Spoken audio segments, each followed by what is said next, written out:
bergabung semuanya ke podcast Kekep. Nah, pada podcast kali ini, seperti yang bisa kita lihat bahwa beberapa tahun ke belakang telah ramai isu tentang upaya pembebasan Papua dari Indonesia. Namun, pada pertemuan kali ini, kita nggak bakal ngebahas itu, teman-teman. Kita bakal coba ngebahas suatu bentuk upaya yang pemerdekaan dari suatu wilayah dari Indonesia yang terjadi pada di masa lalu. Nah, kurang lebihnya isu yang akan kita bahas pada hari ini adalah tentang upaya pembebasan gerakan Aceh Merdeka dari Indonesia dan Indonesia dan upaya mediasi sehingga akhirnya terciptalah sebuah nota kesepamahaman antara Indonesia dan gerakan Aceh Merdeka pada tahun 2005. Nah, mungkin di sini juga sudah bergabung dua orang narasumber kita, yaitu politikus muda asal Indonesia yang sekarang namanya sedang naik daun, yaitu Bapak Bimo Pragilaksono dan Mas Teguh Subakti. Dua-duanya ini merupakan alumni dari universitas saya dulunya. Kakak kelas saya lah ini ya, kasarnya. Mungkin bisa kita sambut dulu nih Mas Bimo. Mas Teguh, apa kabar? Halo Mas Zoldi. Baik, Mas. Salam dari Jakarta. Halo Mas Zoldi. Tuan baik. Sama, saya juga Mas, baik. Alhamdulillah. Jadi gini Mas, kan udah lama nih nggak ketemu ya, gitu kan, nanyain kabar juga udah. Saya kayaknya dikit basa-basi aja deh untuk obrolan kita kali ini. Nah, saya pengen nanya sih Mas, menurut Mas gerakan Aceh Merdeka itu apa sih? Apa yang Mas ketahui tentang gerakan Aceh Merdeka?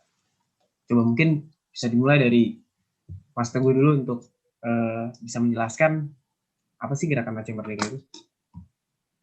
Yang saya tahu aja nih Mas ya, kalau gerakan Aceh Merdeka itu tuh kayak semacam pemberontakan gitu Mas ke pemerintah Indonesia Mas.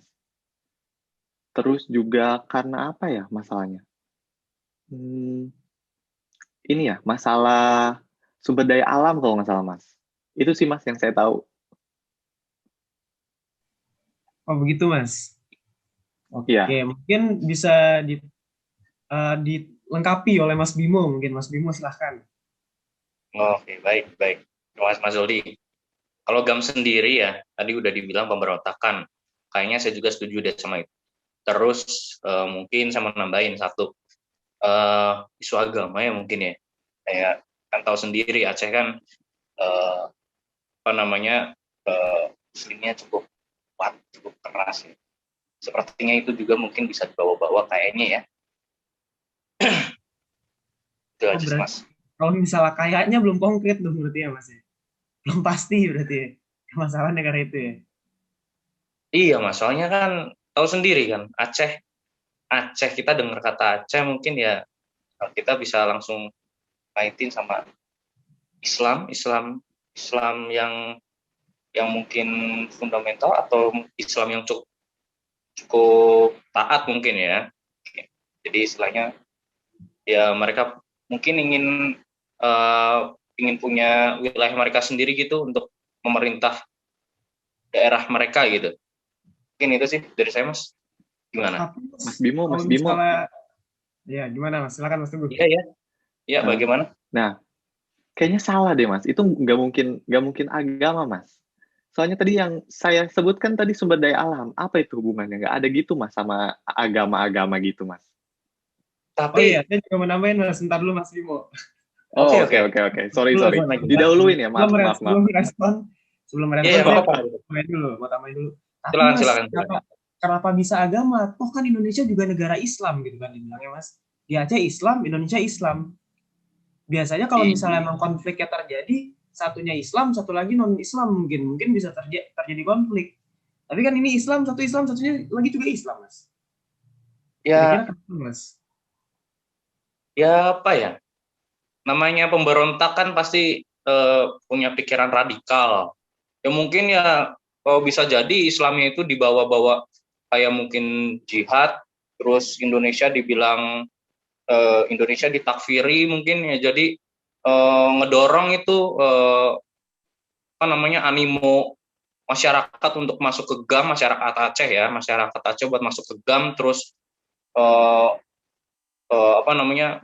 Indonesia kafir, mungkin bisa gitu. Tapi ya kita juga harus ngakuin ya, Indonesia kan Islam dalam arti mayoritasnya Islam.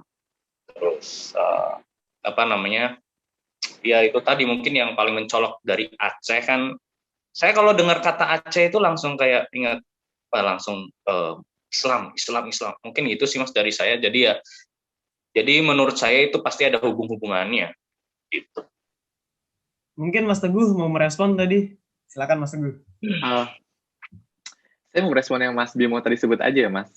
Yang Baik. mungkin pandangan saya sih nggak kayak gitu ya, Mas. Orang-orang Aceh itu baik-baik, Mas. Kayak ya seperti orang biasa aja, muslim-muslim di Indonesia aja. Saya dulu waktu itu tinggal di sana, tetangga saya baik-baik aja sih, Mas. Nggak ada yang radikal-radikal gitu sih, Mas.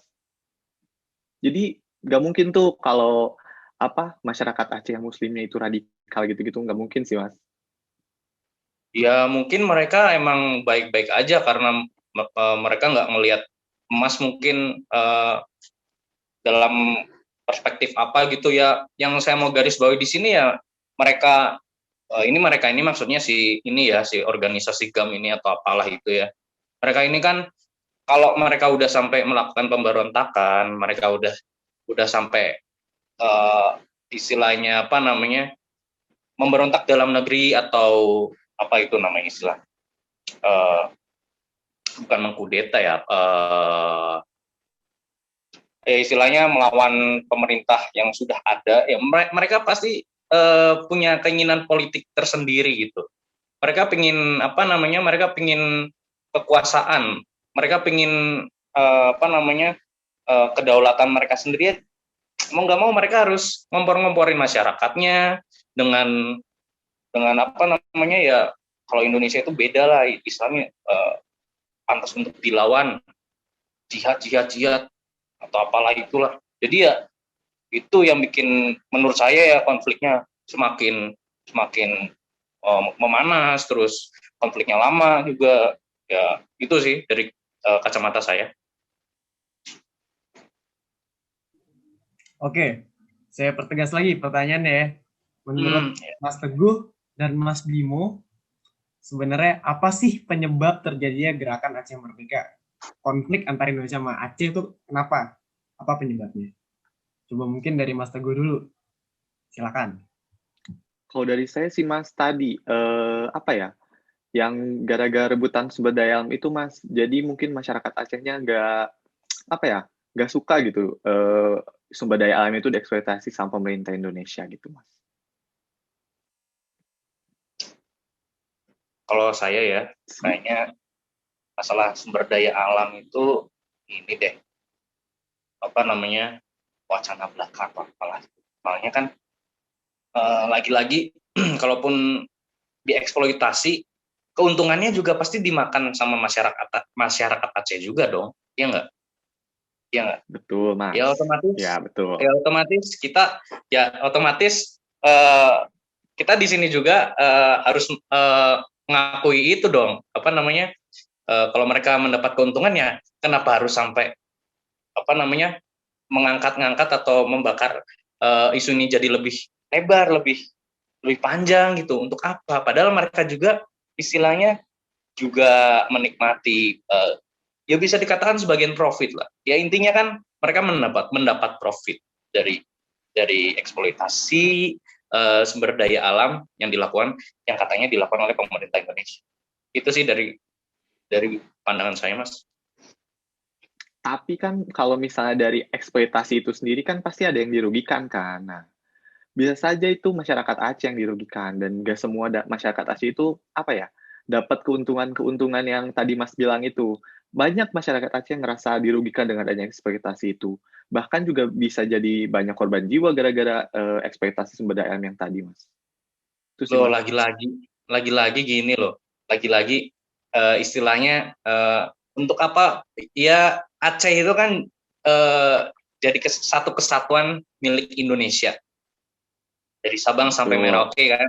Yang dari kecil kita tekankan itu kan ya. Ya otomatis pemerintah ya punya hak dong buat mencaplok kekayaan alam yang notabene itu ada di wilayahnya. Jadi ya istilahnya sah-sah saja pemerintah untuk mengambil seberapa besar kebutuhan yang memang dibutuhkan saat itu untuk mungkin pembangunan bangsa, untuk memajukan perekonomian, menambah devisa negara mungkin. Itu tadi istilahnya pemerintah pemerintah di sini mungkin sudah menjalankan tugasnya, tapi masyarakat Aceh ini yang terlalu pesimistik, terlalu memandang sebelah mata. Padahal pemerintah udah mengupayakan kemampuan, kapabilitas mereka untuk memajukan Indonesia sendiri. Ujung-ujungnya kan pasti kalau misalnya pemerintah udah mengeksploitasi lah, katakanlah begitu, nanti kan profitnya akan dirasakan oleh seluruh masyarakat Indonesia, bukan begitu kan? Betul Mas. Tapi gini Mas, kan pemerintah juga, apalagi pemerintah Indonesia, warga juga memiliki hak untuk dilindungi, kewajiban untuk dilindungi. Jadi nggak mungkin dengan seenaknya pemerintah Indonesia ngambil-ngambil gitu aja Mas, caplok-caplok sana sini gitu Mas, nggak mungkin. Nah, di sini kami ya pemerintah lah. Oke, Mas Teguh, Mas Bimo, sekat dulu. Oke. Oke Mas. Ya. Baik. Gini Mas, kan kita udah ngomongin nih, maksudnya kayak penyebabnya apa, dari Mas Bimo penyebabnya bilang agama, dari Mas Teguh bilangnya penyebabnya adalah sumber daya alam gitu ya kan. Yang notabene saya sebenarnya gimana nih yang benar mana nih sebenarnya, apakah sumber daya alam apakah agama gini kan. Kalau misalnya emang sumber daya alam, yang dicaplok sumber daya alamnya sama Indonesia nggak cuma Aceh doang, tapi kenapa Aceh marah? Nah kalau misalnya tentang agama, nah Aceh Islam, Indonesia juga Islam, kenapa konflik, kenapa berdebat mereka gitu ya kan. Saya bingung jadi penyebabnya apa nih Mas gitu kan. Nah yaudah gini aja sih Mas, mungkin sebelum pertanyaan saya nih Mas berdua sebenarnya ngikutin nggak sih konflik antara Aceh dan Indonesia ini, sebenarnya ngikutin nggak sih? Kalau dari saya ngikutin Mas. Saya ngikutin Mas, kan saya dulu tinggal di Aceh Mas, jadi saya tahu desas-desusnya gitu Mas. Masnya taunya berdasarkan tetangga apa gimana? Apa benar-benar melihat gitu perkembangannya mulai dari konflik, habis itu negosiasi, mediasi, sampai keluar nota kesepakatan perdamaian? Oh enggak sih, saya dengar dari tetangga-tetangga aja. Tapi kan pasti juga, iya Mas. Oh tapi ya nggak apa-apa sih, tetangga mungkin benar juga tetangga ya. Ya yang penting kan orang Aceh Mas. Tapi tetangga Mas itu Gerakan Aceh Merdeka juga Mas, bagian nggak? Ada sebagian di kompleks saya waktu itu. Iya waktu itu sebagian. Benar-benar putra daerah satu ini ya. Ya udah lanjut Mas Bimo. Mungkin Mas Bimo sebenarnya ngikutin nggak sih Mas? Loh, saya tahu sendiri kan Mas Zoldi, saya ini salah satu anggota parlemen. Otomatis ya secara tidak langsung pasti ikut terlibat. Tapi ya mungkin untuk yang langsung terjun di sana ya saya dengar kabar dari sana sini, tentunya pasti adalah sumber teman saya lah, ada. Dia juga katanya udah beberapa kali diturunkan di Aceh dan untuk mengecek situasi sekitar di sana. Tapi ya sejauh ini yang saya dengar ya seperti itu Mas. Menurut saya iya. Oke, berarti kalau sejauh yang didengar berarti ini belum pasti dong, kontradiktif dong omongannya. Loh, tapi yang saya maksudkan kan otomatis dari teman saya kan istilahnya real time yang menurut dia ada di sana ya pasti tentunya dia sampaikan ke saya dengan benar dong. Berarti temannya Mas ngikutin nih mulai dari yang konfliknya, habis itu negosiasi, habis itu mediasi, sampai nota kesepakamannya lihat juga. Saya percaya ya Mas, ya. Berdasarkan feeling berarti ini ya. Trust ya. Iya Mas, soalnya ya seperti itulah Mas. Udah teman dekat, saling percaya Mas. Oke, berarti dari Mas Teguh percayanya karena tetangga, Mas Bimo percayanya karena teman. Ya udahlah, dibanding kita makin pusing teman-teman, makin bingung kemana arahnya. Ini sebenarnya kita di sini sudah bergabung bersama kita tenaga ahli atau bisa dibilang ahli dalam masalah konflik dan perdamaian ini, dan yang kedua adalah pihak dari CMI-nya. Di sini telah bergabung tenaga ahli kita yaitu Mas Hansel Kamajaya, dan di sini juga telah bergabung salah satu anggota dari CMI yang notabene merupakan organisasi non-governmental yang membantu dalam rangka memediasi antara Aceh dan Indonesia. Kita sambut Mbak Tiara dan Mas Hansel Kamajaya. Halo semua. Halo semuanya. Halo Mbak, halo Mas, apa kabar? Mbak, Mas. Baik, saya baik. Makasih. Jadi gini Mas tadi kan sudah bergabung juga, mungkin sudah dengar juga kan antara politikus muda kita yang saat ini sedang naik daun ya kan, perdebatan mereka berdua. Mungkin gini Mas, kayak mungkin waktu itu masih awal-awal banget kali ya karir politiknya Mas Teguh ataupun Mas Bimo dalam kancah perpolitikan di Indonesia, makanya mungkin sedikitnya ada miskom nih. Ada yang tahu dari tetangga, ada yang tahu dari teman sebaya, ya kan? Mungkin mulai dari Mas Hansel dulu ya kan, sebagai ahli lah, atau bisa dibilang researcher ya Mas ya. Bagaimana sih Mas sebenarnya kayak situasi sebenarnya konflik gerakan Aceh Merdeka dan Indonesia hingga akhirnya berhasil mediasi dan akhirnya lagi berhasil menciptakan nota kesepahaman perdamaian gitu Mas. Mungkin Mas Hansel bisa jelasin Mas dari point of view Mas sebagai ahli. Oke, terima kasih Zoldi udah diundang buat acara ini. Nah, pertama sebelumnya tuh saya mau ngejelasin dulu. Jadi sebenarnya awal mulanya GAM itu dibentuk sebenarnya udah lama, udah dari tahun 1976-an. Nah, itu dibentuk oleh Hasan Tiro. Dia seorang tengku di daerah Aceh. Nah, sebenarnya tadi perdebatannya udah menarik ya. Yang ada dari Mas Teguh itu memiliki pendapat kalau konflik ini tuh gara-gara sumber daya alam, Mas Bimo gara-gara agama. Nah, dari yang pendapat ada berdua, saya rada setuju sama yang Mas Teguh katakan tadi dari awal-awal. Nah, memang dari sebenarnya tuh Aceh konfliknya itu mulai mereka pengen ngelepasin diri dari Indonesia itu karena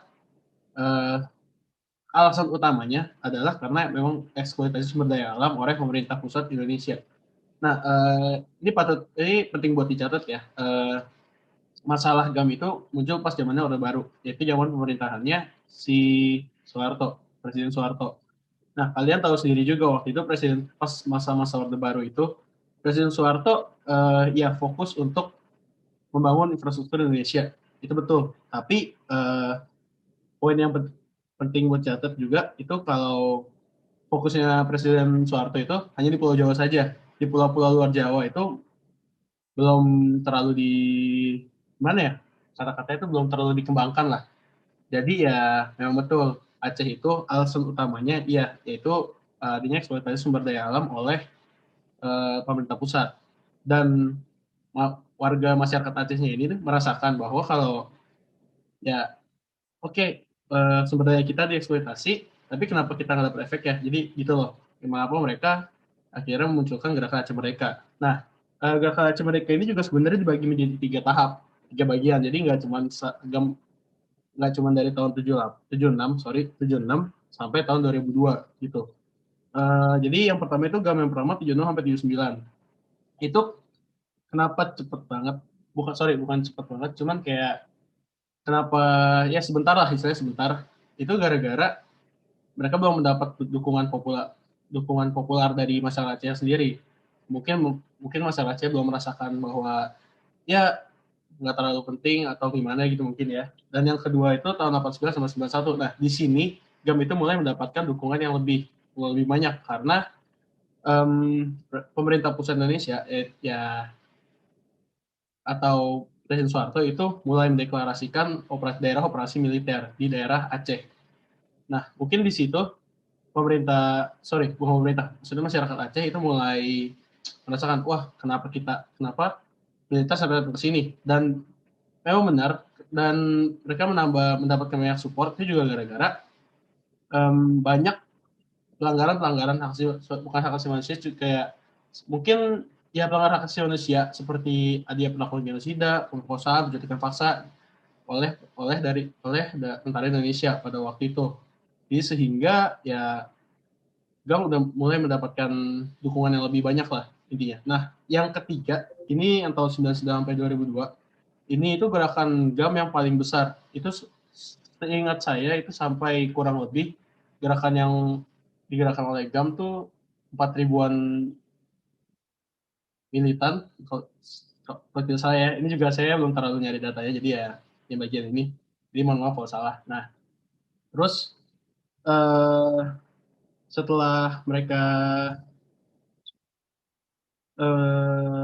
oh ya di tahun game yang ketiga ini, bagian ketiga ini, mereka berantem terus kan. Nah, terus semakin lama kelamaan juga di dekat-dekat tahun itu ada, ya kita semua tahu bahwa ada suatu bencana alam di Aceh yang besar, yaitu tsunami. Tsunami yang bisa dikatakan menghabisin ya hampir setengahnya Aceh mungkin, atau daerah atasnya Aceh itu pokoknya habis semua kan. Nah, di situ itu yang kena dampaknya nggak cuman GAM doang, dan namun juga tentara Indonesia, pemerintah pusat lah, tentara pemerintah pusat, angkatan bersenjata pemerintah pusat. Jadi ya selain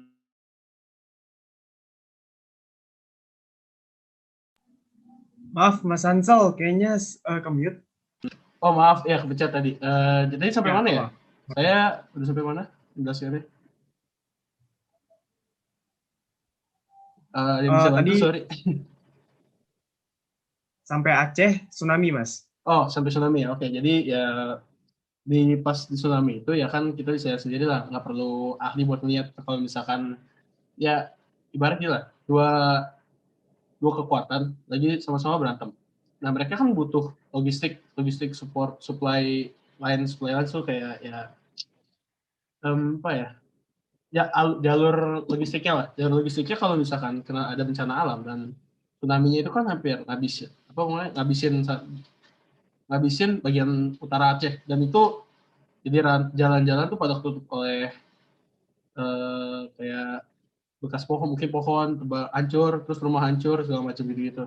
Nah, jadi sulit untuk masukin logistik buat mau tentara Indonesia, mau bagian kekuatan Acehnya, sulit untuk masukin ya peralatan buat pertempuran ke sana lah. Nah, jadi ini salah satu alasan juga kenapa akhirnya Indonesia mau melakukan bukan mediasi, maksudnya mau negosiasi antara pemerintahan dan militan GAM gitulah. Nah, terus alasan yang kedua juga kalian tahu ada oh ya, terus kan juga ada Indonesia tuh mengalami krisis moneter pas tahun 98 sampai 99-an. Nah, di tahun 98 itu kita tahu sendiri Pak Presiden Soeharto tuh dilengserin oleh rakyat. Nah, dan diganti oleh B.J. Habibie. Nah, di situ juga Presiden Soeharto kan kita lihat sendiri, dia memimpin Indonesia tuh dengan tangan besi, semuanya keras, pokoknya militer, dan dia juga kita tahu dia itu seorang jenderal lah. Nah, jadi pas diganti sama Pak Habibie, Indonesia tuh mulai menggunakan cara-cara yang demokratis lah, yang mulai rakyat mulai pendapat rakyat mulai ditangkap, mulai diambil oleh pemerintah, diminta pendapat, pokoknya ya terbuka lah intinya gitu. Nah, jadi mulai di situ pemerintah Indonesia mulai berani buat negosiasi sama GAM.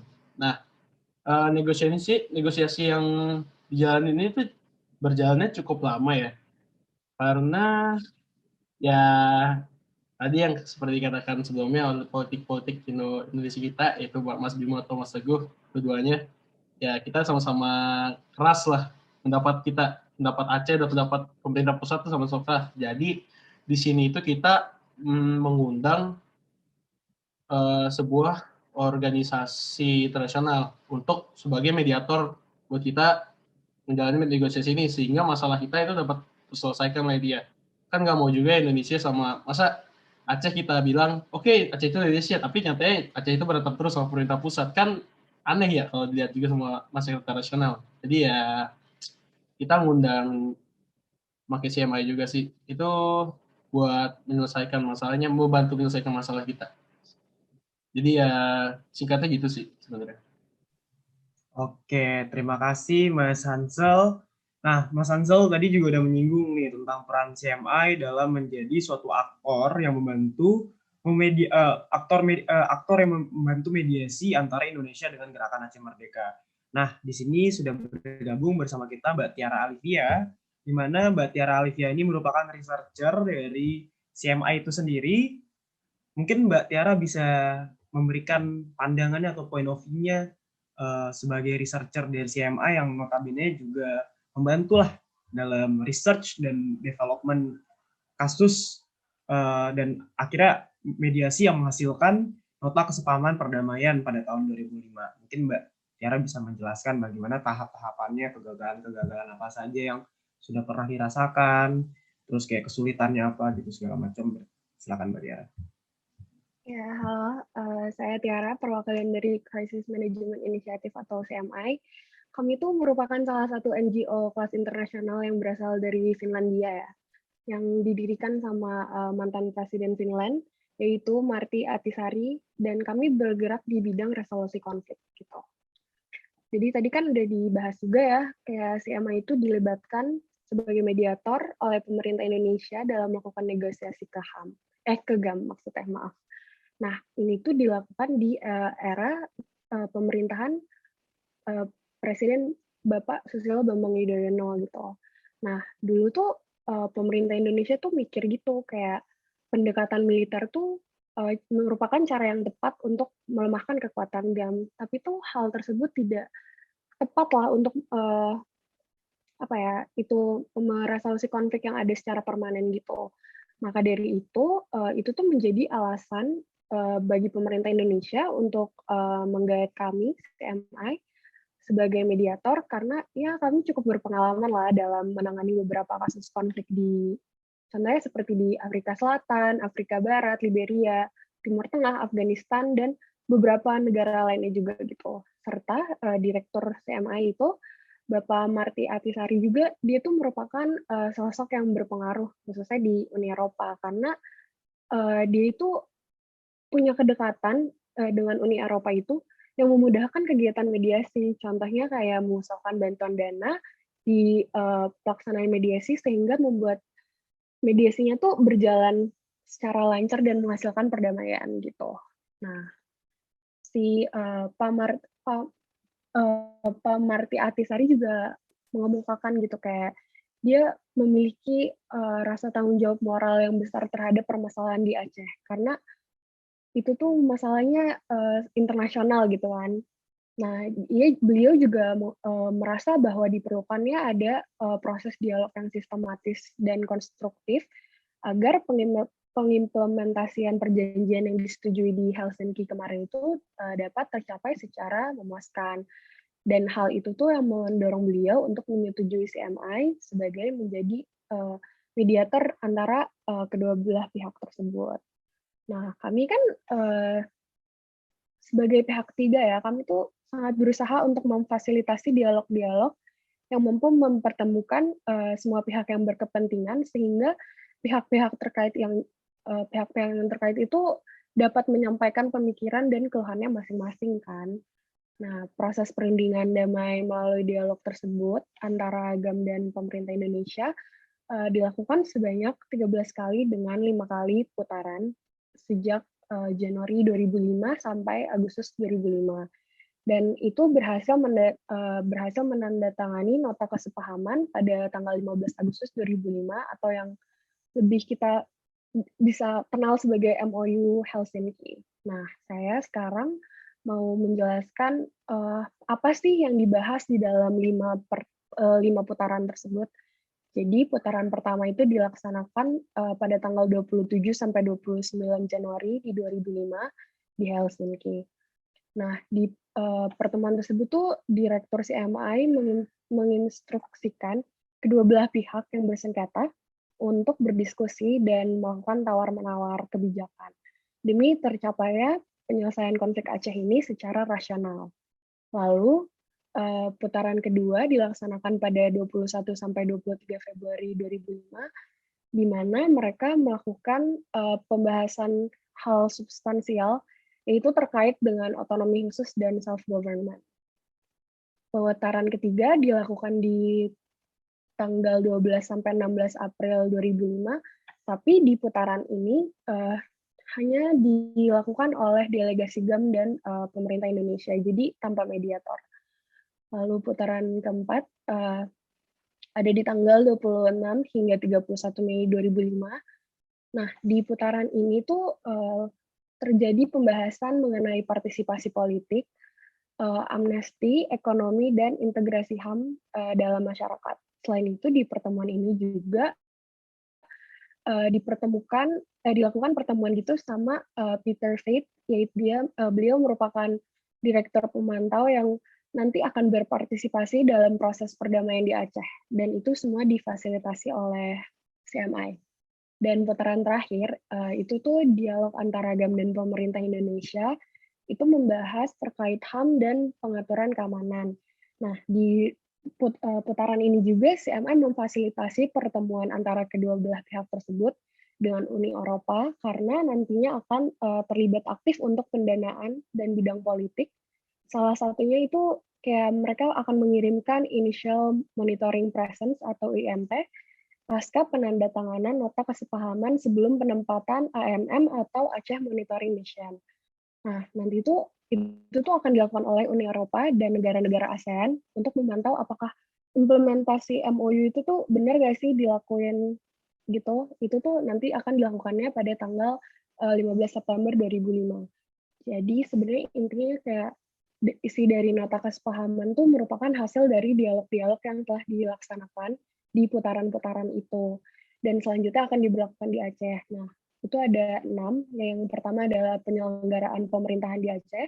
Yang kedua terkait tentang hak asasi manusia. Yang ketiga itu amnesti dan reintegrasi dalam masyarakat.